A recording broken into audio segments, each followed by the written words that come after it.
Hello and welcome back everybody for another little journey into the realm of unknown. So, a lot has weirdly happened in the past few days, at least this is the point of recording this. I've been back from vacation. I was down in Georgia, or Savannah I should say more specifically, and I definitely have a few locations that I did not unfortunately get to investigate. However, I was able to visit or attend to or just sort of explore, and I definitely want to talk about a few of those in later episodes. However, for today I just want to mention that we are talking about a topic that's sort of interesting, but it's sort of highly debated at the same time, and I sort of want to talk about a few of those subjects in future episodes as well, just because I find them interesting. The whole debate process and the whole back and forthness between skeptics and believers is sort of a draw for me when it comes to the paranormal. It's not the biggest thing, but it's definitely something I find interesting. So today may be a shorter-ish episode. I'm not sure. We'll just see how it goes with the recording. But, however, I want to mention that the next about 2 weeks or so, it may be a little rough when it comes to recording. I'm definitely aiming to still get an episode a week out. However, I am currently back home with everyone in the house, and recording times are definitely not the easiest thing to really achieve. Surprisingly enough, the suburbs are somehow crazy noisier than anywhere else. Even when I was in Philly next to a train track, I know people have mentioned you can't really hear it, and I can definitely not all the time hear it when recording myself. However, here I can, and I'm there's a lot of background noise that I cannot filter out, so recording times are iffy. However, it's not a problem for today, and I hope that you guys just understand that maybe the next 2 weeks will be a little bit iffy. If something pops up, I'll definitely inform you guys over on Twitter, and definitely there. I was gonna say Instagram, but Instagram's not really great at updates, essentially. Maybe it's just an Instagram story. But if you guys need to stay updated, just check me out on Twitter, and be interested. Real quick, too, also, if you guys are not aware, there is a recent episode of the similar themed podcast and similarly located podcast titled Dead Time Stories, which is hosted by two lovely ladies here in Philadelphia, and they also talk about paranormal subjects, spooky things, creepy events and stuff like that. I recently had a listener story over there, and I would love for you guys to go check them out, show them some support. They're really, really awesome at what they do, and it's a lot of laughs, a lot of fun times, and lots of really interesting topics. So if you are interested in that, they are Dead Time Stories. You can pretty much listen to them anywhere. I listen to them on Apple Podcasts myself. However, I know that they are pretty much on every platform. So check them out there, and without further ado, let's get started into today's topic, which is the Anguished Man. Okay, so, look at this. I'm an artist, technically designer, talking about a paranormal piece of artwork, allegedly. This was something that sparked my interest a while ago. The whole idea of haunted objects is a big thing in the paranormal field. And, for the most part, people talk about, dolls. They talk about, mirrors, stuff like that, or maybe, very, very specific things that were, a very high sentimental value to an individual in life, that is. And you don't see a whole lot. However, there are a few haunted art pieces out there, whether or not they're like a sculpture, and in this case, a painting, and so on and so forth. I don't know. This was definitely one of the more prominent, and was one of the few that, I talked about in the past, I found interest on, and, it was just interesting to see that this specifically is not just a paranormal art piece in general, but it also is sort of a culmination of, mid to early internet age craze, and how it can sort of propel objects and stories into a wider, I guess, audience than they would normally get. And this is the case with the Anguished Man. So a quick little backstory and stuff, and then we'll go into some of the paranormal reports and sort of what's going on today. So the Anguished Man, if anyone who's not aware, is a oil painting. So oil painting on canvas that is believed to be one of the most haunted objects across the globe. Many people put this up on the list, involving other things such as the haunted dolls of Annabelle and Robert, as well as some weird objects that have some paranormal stories to it. One such being, the Divot box, which, might be a future episode. You don't know. And according to the original story, because there are two, the Anguished Man's original artist is still very much unknown. No one really knows who made it, and based off of the first-hand account from the owner currently, this is what people usually go off of. And the legend goes, or the story goes, that the individual who actually painted the Anguished Man also mixed in his own blood with the oils, or the oil paint, in order to create his own work and sort of, in a way, live on through his work later, even after he's gone, because unfortunately, as the story goes, the artist then shortly afterwards took his own life, and then, people think that just sort of stirred up a whole lot of things. Quick point of contention here, because I was really curious about this while researching. The whole idea of mixing blood into paint, and part of me was like, I don't know about this, but then another part of me was like, hey, you have painted before, you've done stuff with ink, you've done stuff with, acrylics, oil, stuff like that, and a few times I have, cut my hand, or I had a cut or something, and I wasn't aware, and it mixed in with the paint that was currently on the canvas, and it happens, but I've never heard of accounts in which, someone deliberately has done this. So I did some research into it, and it has been a thing. People, do art with blood. It's mainly like a symbolic thing. However, when it comes to art or blood within paint, it's not the best when it comes to archival work. And what I mean by that is work that is going to last long. It's going to last more than, 10 years, 20 years. Think of stuff, Renaissance era. A lot of those works sort of have to get touched up on. They have to be kept in certain environments so that they don't, fall apart or lose their saturation, or the tones of the paints don't, fall off or dry. That's what I mean by archival. So the thing is, when it comes to blood, even if it's just mixed into the paint, not painted solely through blood, the blood itself is going to oxidize and eventually rust, because there's a lot of iron inside your blood. And I didn't know this, but apparently when this happens in the case of a painting and stuff like that, the material, in this case the canvas on a frame in which the now mixed paint is applied to, over time, this rust and this oxidation is going to slowly eat away at the canvas. Not significantly at first, but it's going to slowly erode because, it's essentially just becoming rust at this point. So I found that interesting. I find that, maybe in 5 years, this painting might not even exist if, we are to believe the stories. Just a small little snippet. I'm sorry that it rambled on for a bit, but I just thought that was interesting, and I didn't know where else to put it into this story. So moving on with the background and the original story itself. As it goes today, the painting is currently owned by a man by the name of Sean Robinson from Cambria, England.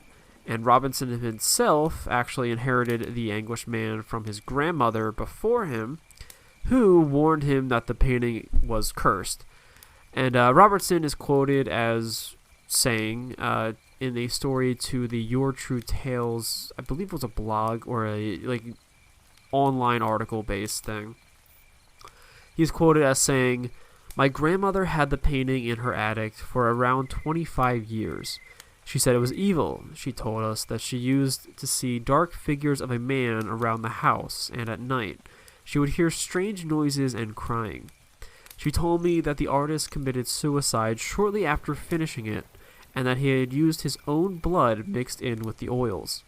So Robinson, despite being told all this, he very quickly was, infatuated and intrigued by the painting itself. However, he ultimately had to keep the canvas downstairs in his basement due to mainly his wife being discomforted around the image. And it's sort of a disturbing image. It's if no one has ever seen it before, it is a photo with a blue background and an orange figure with, deep black cavitied eyes and just an outstretched mouth. And just sort of, it's just, the shoulders up. It's a very, very simple painting. I don't know. It's interesting. We'll continue on, but I'll talk about my stuff later on. So the true story, so to speak, about the Anguished Man actually did not hit public, attention or ears until about 2010, when the story began in 2010. We didn't hear about it until a little bit later, but when this sort of hit the ground running was in 2010. And this is when Robinson finally removed the painting from his basement after all the time that it was sitting down there, and he had to do so because it was flooding and he didn't want the painting to get damaged. So ultimately the painting ended up being stored in one of the bedrooms in his home. I could not find whether or not it was actually the main bedroom or their son's bedroom. I'm assuming it maybe wasn't, but all most sources can say is that it was stored in a bedroom. And ever since that point, things sort of went off the wall. Everything went crazy, and Robinson and his family began to experience very strange activity pretty much throughout their house. This really began when they began to see a shadowy figure of a man pretty much everywhere inside their home, very similar to how his grandmother saw. And in addition to this, they also heard the sounds of disembodied whispers and crying that emanated from the corner of Sean and his wife's bedroom. Further incidences would continue just to happen throughout the weeks and the months, and so there were slight pauses through Robinson's account, and when this would happen, they believed that whatever was happening would be gone, but it would stir back up. This sparked several weeks down the line from these initial reports. Seemingly all were targeting members of the family slightly differently and very individually. So during the night, Robinson himself, so this is Sean, the husband, would be awoken only to witness a figure standing at the foot of his bed. And so he would just wake up randomly in the night. I cannot find any reports saying that this was sleep paralysis. Mainly it just seems that he was stirred and awoken, and when he moved around and woke himself up, he saw this figure. It's the middle of the night. I think some accounts say that it was generally around 1 to 3 a.m. So it was standing at the foot of his bed, and Robinson himself claims that the figure looked to be that of a middle-aged man, supposedly. However, all of his features, especially his face, were obscured. Pretty much a faceless man, which is similar to the Fort Mifflin story. So this was happening to Robinson during the night, randomly to himself. No one else was seeing this. While this was happening, his wife also had her own encounter, not as frequent, but this definitely spooked her. His wife would be awoken one night while she was sleeping alone in their bed, only to notice an absolutely completely strange individual lying in the bed next to her. This was not her husband, and very respectively, this traumatized her. And especially to the fact that once, she actually freaked out and was able to calm down just even the slightest, there was no one in the bed. She was there by herself. There was no one in the house, there's no one in the bed, her son, it wasn't anyone. So that, it freaked her out even more. However, the one thing that really solidified things and really got the Robinsons to take this a bit more seriously in some regards is the fact that the most prevalent incident that took place was not to them, but to their son, Keenan. So their son, Keenan, fell down the house's flight of stairs one day. He ultimately was not hurt. He was not injured. More or less, everyone was spooked and frightened, But aside from some bumps and bruises, he was not very seriously hurt. However, the thing that really scared, Mr. Robinson and Mrs. Robinson was the fact that his son, after the incident, immediately claimed that he felt the presence of someone behind him pushing him forward once he was, at the top of the stairs. So now things are getting physical. They're getting scared, obviously. This is the turning point in which, Mr. Robinson, Sean, took it upon himself to sort of get the story out there into the public, atmosphere. So the following year, and this is what I mentioned earlier, in 2011, Robinson would upload his very first video on these events and all his stories and accounts that were happening to him and his family onto YouTube. And the video was titled Ghost Activity Caught on Tape, Haunted Painting, The Anguished Man. So if you want to look it up yourself, you can just type in that title and you'll find it. And the video pretty much went viral right off the bat. It got around 1 million views shortly after its upload, and to this day, I think it still gets a few views here and there, but it blew up, and people are like, what is going on? And again, this plays into the idea that I mentioned earlier. This was sort of around the age when, haunted items and stuff like that were really getting popular on sites such as eBay and stuff like that. And YouTube had a few. This is still relatively in the early-ish days of YouTube. I believe it was founded in 2007, I think. So, this was somewhat new and somewhat interesting, and people sort of jumped on the bandwagon and blew this out of proportion in many ways, and I'm sure Mr. Robinson was not expecting. So the video in question contains the recording of one of the bedrooms within the house, and this approximately takes place across an 8-hour time period. However, the video itself is condensed down into a 3-minute clip.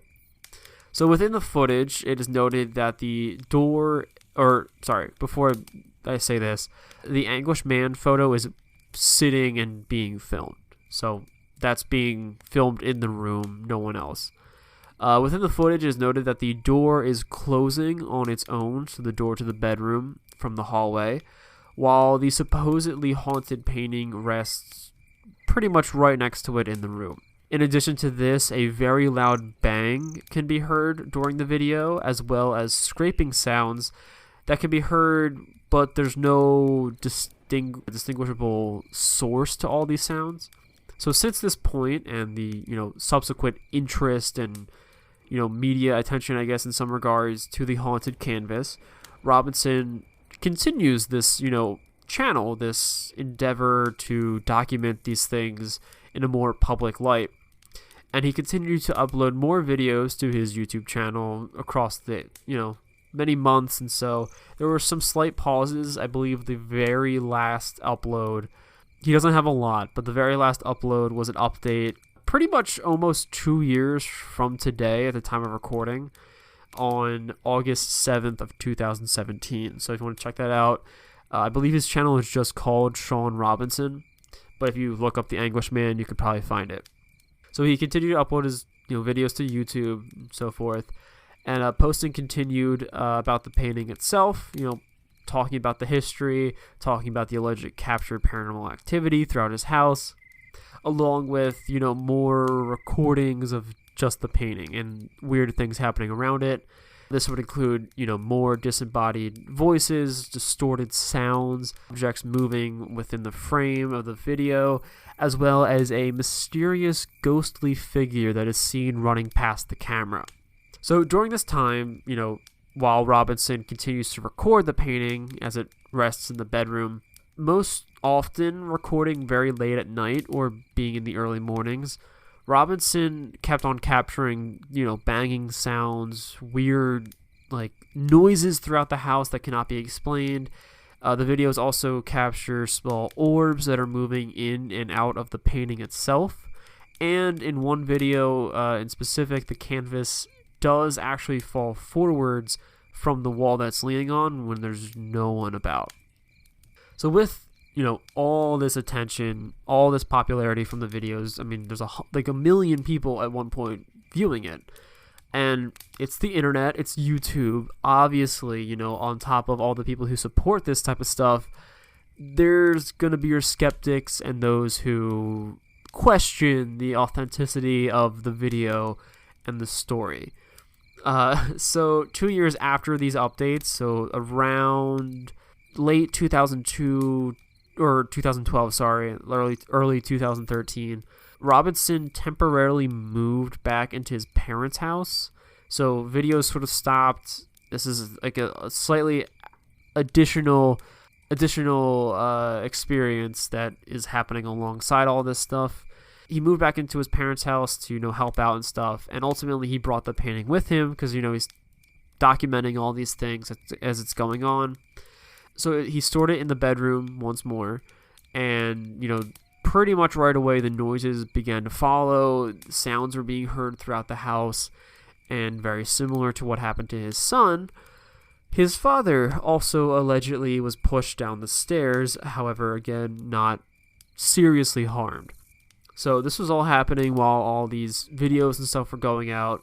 I sort of said it out of order in a way, but keep in mind the whole people questioning the authority, or the authenticity, I should say, of the video itself. So this can pretty much be perfectly summed up, all this questioning and everything, because the video, or not the video, the painting, but, subsequently the videos as well. The painting was featured prominently in a 2012 episode of the Discovery Channel show titled Weird or What. So this show was hosted by William Shatner. It went on for, I believe, 3 seasons or so. And this episode in particular centered on the Anguished Man. So during which one of those skeptics from earlier are brought on. He is an investigator. He's into the paranormal and all that stuff. However, he is skeptical on whether or not, all of this stuff involving the painting is legit. So the man in question is St Clair, and he was interviewed during this episode and claims that Robinson's video is nothing more than a simple hoax. St Clair is, I believe, I could only, there's a few St Clairs in the paranormal from what I could find. I believe the man in question is the founder of the Viper Paranormal Crew, but don't quote me on that, okay? Because I couldn't find the episode in question to actually watch it, but I believe this is him. So St Clair is questioning things, saying that, Robinson's video and the stories are a hoax. This is nothing more than Robinson compiling this stuff on his own. And St Clair explains that the movement of the door in the very first video and, other objects moving about, the painting falling on its own, all of that can be pretty easily explained by, a fishing wire attached to the knob or the back of the canvas and someone out of frame tugging on it and moving it. And, the person that's seen moving through the frame of the video, the shadowy ghost in question, could also just be someone dressed in black. All these videos are very quickly sped up, it condensed over a short period of time. And it sort of makes sense, but again, I'll leave my opinions till the very end. So Robinson, in relation to this story, this episode, he also was interviewed during the same episode as St. Clair, bringing up his thoughts and opinions when it comes to the rumors and the claims that all of this was a hoax. And he is quoted as stating, "A lot of people are skeptical, and I can understand that because I was a skeptic myself, and in a lot of ways I still am. But the footage is there for you to see. It is not faked. There could be a perfectly reasonable explanation, but I haven't found one yet." So, of course, despite him saying this, and despite, people trying to keep this in a very serious light, it is the internet, and, with the internet comes a lot of communities that want to blow this into more bizarre ways than it should. And so a creepypasta and urban legend about the Anguished Man did pop up over on Reddit and Creepypasta, the website. And this story, if you see it, is not real. It's very, very, very similar to the actual story that Michael said, like the one that he, not Michael, I'm confusing the protagonist of both stories. It is very similar to the real story and the real claims that come from Sean. And essentially all this person did was, swap out the name. The man in question is now Michael, who receives the painting and keeps it in his basement until he hangs it up in his bedroom. And pretty much all the stories are the exact same. Like, it's slightly shifted into a more, like, demonic entity in a way. So instead of weird stuff happening and sounds for the most part and objects moving, the big draw for this creepypasta story is the fact that it's more graphic. And Michael, at the very end of the story, wakes up in his bed and his ear is, like, cut. It's like, oh, God. And on the wall are, like, really creepy writings and all blood. And it's like, get out. Like all that stuff. It's fake. So don't really believe that one if you see it. It's just to keep in question. But that sort of blew up in the same time frame as, St. Clair's hoax reports, people questioning stuff on the internet. It got notable, so of course people are going to do their own thing with it. It's just the internet. So what is happening, now with all this stuff that is going on? What is going on with the painting? To this day, Robinson pretty much refuses to destroy the painting. He keeps it in his basement in order, to avoid more people from being hurt, especially his family. He doesn't want them to be harmed. The painting, however, it sort of, continued on its track of being a very noticeable and notorious paranormal object. So with this, it was also brought along, or I should say because of this, it was brought along to several paranormal events during, like, its infancy. And this just sort of continued to add stuff. So we already mentioned the Discovery show, Weird or What, the episode that sort of gave it more of, what's it called, more of like a limelight in the media and mainstream in a way. And after that, however, and all this stuff was blowing up, the Mysteria Paranormal Group took the painting along with Robinson himself to several notably haunted locations across the UK. Most notably, and this is like the biggest thing that happened for them, was Chillingham Castle in I'm going to pronounce this wrong, Northumberland. Whatever. Anyone in the UK correct me. Anyone else, no.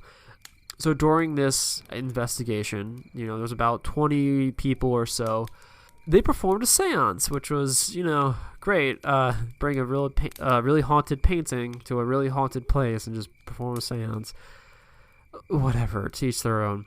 And which the painting was, placed in the center. It was accompanying them during the investigation. And now, the seance.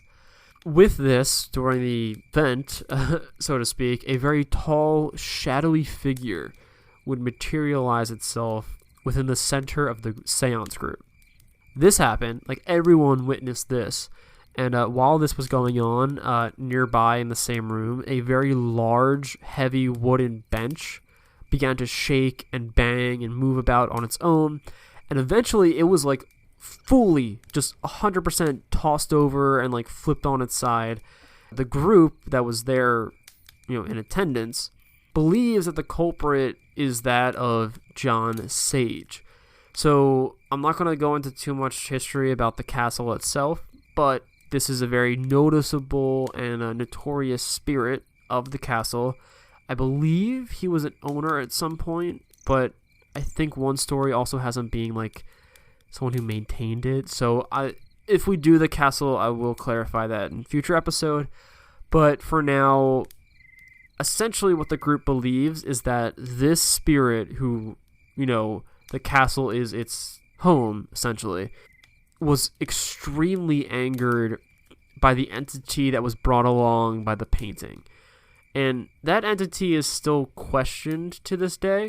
A lot of people, think that it's just like some demonic thing. Others think that it's its own thing that was created by the stir and attention of all this, story and craze. And a pretty firm group also believe that the figure and all this stuff that's happening is actually due to the artist himself or herself, whoever actually painted it.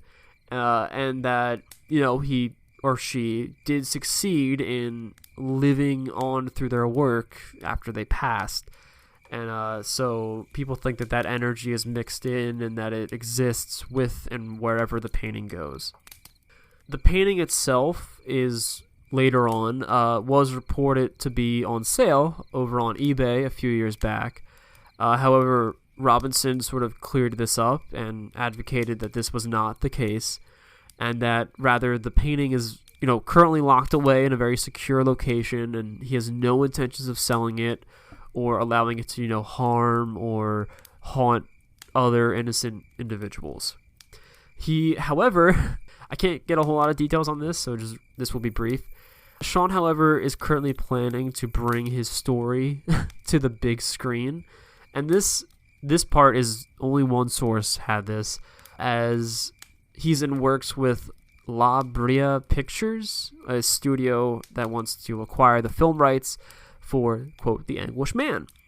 And I couldn't find anything specific on this, or like when it's coming out or anything about it. I found a Facebook page for it, but it linked to a short film created by like a really, and I don't want to be mean here, but a very low budget short film over on another YouTube channel.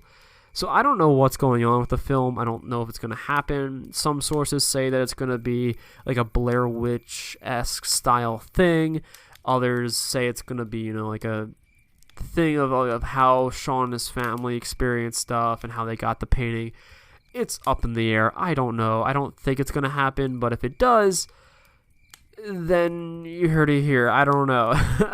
It's so many weird snippets that don't really lead to anything. The only thing, again, being a very, very low quality and slightly poor acting short film. And that's it. So, real quick break, and I'll be right back, and we'll talk about my own opinions and some of the skeptical side of things. But until then, I'll be right back. Okie doke. So, The Anguished Man. What are my opinions on the matter? I don't know. Okay, so I mentioned early on in the very beginning that, these sort of things interest me. They are definitely one of the reasons why I got into the paranormal, aside from, cryptids and stuff like that. And I don't know. I've definitely, as of recent months and years, while doing all this research, I have come across a lot of stories that when I first discovered them, or when I first heard them when I was younger, I definitely believed, but later on through more research, I found may be a bit questionable, or the authenticity of them is a bit debated, whether or not this is true, whether or not, these claims can be, clarified any further. It's debatable. All I can really do is just give my opinion. So, when it comes to The Anguished Man, I would like to believe that it is haunted in some regard. I would not want people to get hurt, but I think it's interesting to see a painting, harbor a spirit or an entity of some sort. But I don't know, when it comes to this one in particular and the videos in question, again, there aren't that many, and there are some specific events that have a lot of, key witnesses. However, these witnesses are all investigators. They're all in a predetermined location in which they already believe is haunted. It's debatable whether or not things are actually happen the way that they said, or if things are happening due to the stir of their excitement and, anxiety on the event. What's going on? Is this real? So, I don't know. I definitely would like it to be real, but we'll see. The videos, however, the videos in question, I see, again, I would love for these to be real, but the way it's staged, the way it's set up, the quality of the videos, the way it's edited to make it so much quicker, like, we don't have the raw, so, like, it's just, there's too many things happening, especially, like, on my account, being, a designer, an editor, an artist. I know a bit more about, like, this, like, in and out type stuff, and to me, I would have to see the raw footage. I would have to see the full 8 hours, the full 6-hour recordings, that, Sean recorded, I would have to sit through and watch and listen through all of that. I don't want to see a sped up version that's condensed into a few minutes. I don't want to see a cropped edited video for YouTube. I don't want to see a low quality mid to early 2010 style video that's just sort of on a time loop. I don't want to see that. I want to see a raw video. I want to see what was happening the entire time. I don't know what may have happened between when this video was shot and when it was uploaded to YouTube. Again, we already know that he condensed it down into 3 minutes. But who's to say that the sounds and the noises were not also brought in, post-recording? It's 2011 at this point when he uploaded it, but, video editing was around. Editing was around. And adding in a few sound cues here and there shouldn't be too hard, especially, back then people were doing animations, people were doing stuff like that. It is possible to add them in.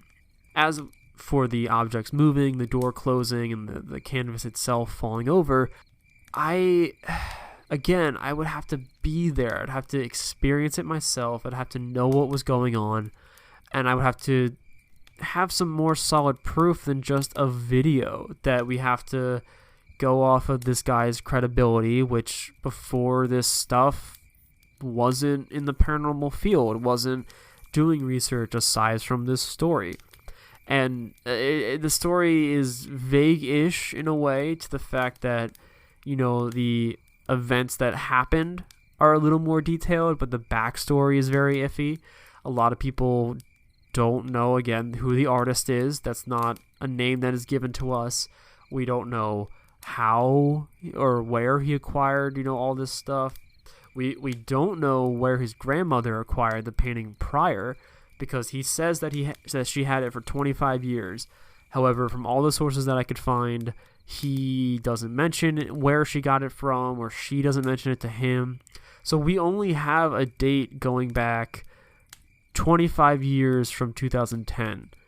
And then from 2010 onwards, he had it. So, or 2009 onwards, he had it. So it's all within his family. It's all within his perspective. We don't really have too many outside observers aside from his wife and his young child. However, they're in the house. They're a part of the story. His dad, who I guess is older at this point, so it could, he could be senile. He could be older.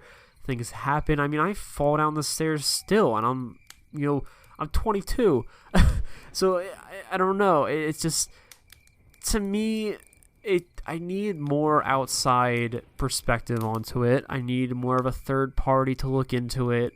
I would like to be that third party. If, Sean, you're listening to this somehow and, you would like to show me the Anguished Man. I don't know if I could get to the UK or not, but I would definitely enjoy that. But as of right now, I'm questioning this. I don't feel too solid. I enjoy the stories. I enjoy, the events that are happening around it. And I like that, it's still sort of active in a way. But when it comes to claiming that it's one of the most haunted objects out there, I'm going to debate that it's not, because I don't know. And I'm not going to say 100% that it's not, because, again, I haven't been there. I haven't experienced it. But even just on a purely objective standpoint here, the stories that it's having, the accounts that it's giving, yeah, they're extreme in some regards, but they're not up there with some of the other allegedly haunted objects in the world. It's interesting, it's bizarre, sure, but I don't know. I couldn't even find anything mentioning that other people were experiencing stuff due to looking into the Anguished Man. A lot of haunted objects, like Robert the Doll, stuff like that, Annabelle, the other haunted painting, The Hands Resist Him. Those objects, if you look into them, people report that they have experiences merely just by talking about them, just by looking at them, just by seeing the photo on the internet.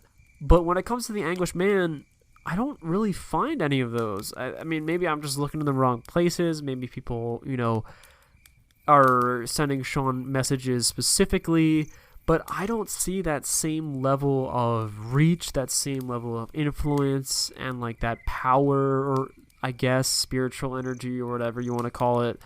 I don't see that coming from the Anguished Man, at least from the actual reports. So, in my opinion, I would not rank it up there with the top, haunted objects. It's definitely one of the more interesting ones, and definitely has more documentation surrounding it than most, and we definitely are able to track it a little easier than most.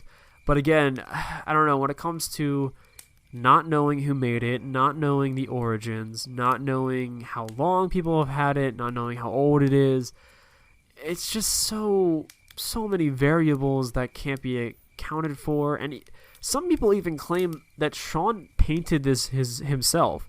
And I'll admit, like, the painting is not that extremely detailed.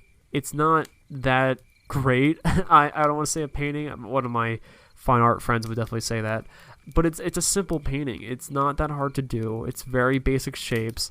The brush strokes and the texture of the oil painting itself is very, very rough. It's not very smoothed out and detailed and meticulous. It's almost as if people kind of blotched it over. And in a way, it reminds me of how people paint with acrylic sometimes.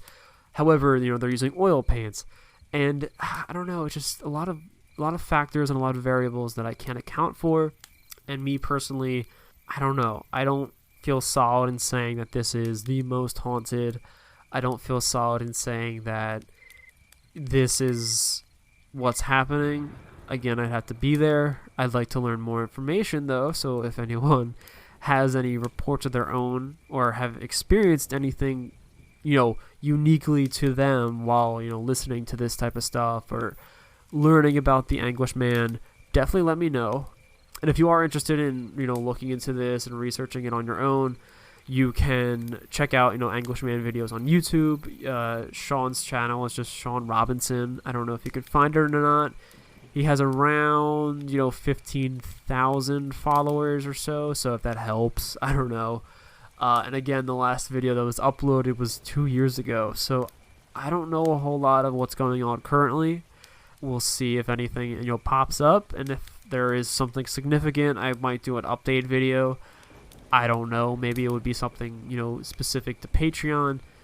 Something that I will want to talk about in the future. I will do a little mention of that later on. But as of recording, we have our very first Patreon subscriber. So thank you, Sergio, for that. But again, I'll say that for later.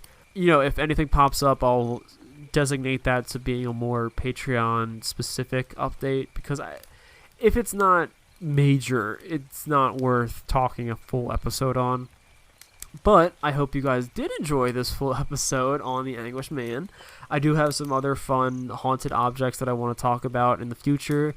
And if you have any in particular that you want me to discuss, definitely let me know. You can reach out to me, on Twitter, Instagram. My email is just realmofunknown@gmail.com. And then my social media handles are Realm of Unknown. You can, everything's open there, so you can, DM me and stuff pretty freely. If you have anything you want to let me know, or stories that you have personally, I love to listen to them. I love to look into it. I love just researching and stuff. So don't be shy. Definitely let me know. And if you are interested and like this type of stuff and like this podcast and want to support it, definitely check us out over on pretty much any podcasting platform. We're on Apple Podcast, Anchor, Google Podcast, Spotify, etc. And if you really, really want to support us, giving a, review and rating us over on Apple Podcast or Stitcher would really, really help. I know it seems small, but it's definitely a big thing in, the podcasting realm. And, with me personally, I'd really appreciate that. It means a lot to me. And I love reading over the reviews of people. Even if it's not a good review, I don't care if it's a 5-star review or not. Give me your honest opinion. Give me your honest review. Critique my work. I'm an artist, so I'm used to it. And I definitely would be interested in hearing more critiques from you guys on how I can improve, what could change, and what you like. So, Again, you can reach me at gmail.com, realmofunknown@gmail.com, and Realm of Unknown on social media. And again, you could check me out on pretty much any platform. So I hope you guys enjoyed this episode, and I cannot wait to see you guys in the next one. So till then, remember to stay spooky.